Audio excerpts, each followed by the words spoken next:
ভাপা হবে আজ। এই যে সর্ষে কাঁচা লঙ্কা বাটছি হাতে, আমি আবার নুন হলুদ দিয়ে বাটি, নাহলে তেতো হয়ে যায়। এই দেখুন বাটছি,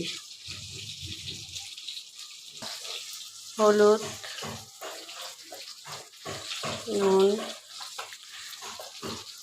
দিয়ে একটু মেখে নেব।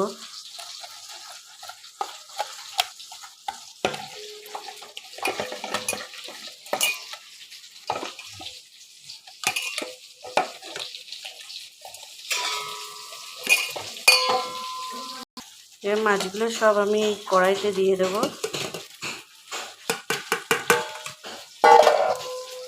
দেখুন এটা একটু ভেঙে গেছে মাছটা।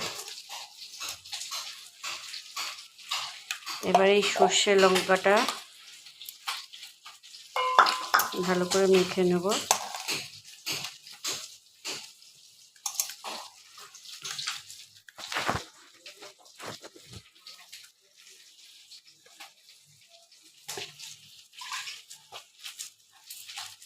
এবার এই যে কাঁচা তেল, তেলের পরিমাণটা একটু বেশিই থাকবে আমার।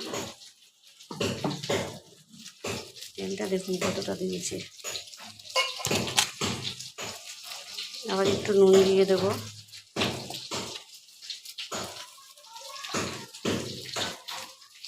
সামান্য আবার একটু হলুদ, অনেকটাই হলুদ দেওয়া হয়েছে, আগেও দিয়েছিলাম আবারও দিলাম।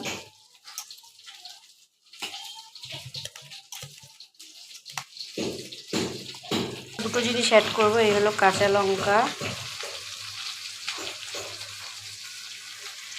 আর একটা হলো সামান্য একটু কালো জিরে। এটা মনে হলো দিই, কিন্তু না দিলেও চলতো। মিশিয়ে দিলাম, দিয়ে এমনি ঢাকনা নেই, এটা দিয়েই ঢেকে দেবো। গ্যাসটা একদম মিডিয়ামে দেবো। ইলিশ মাছ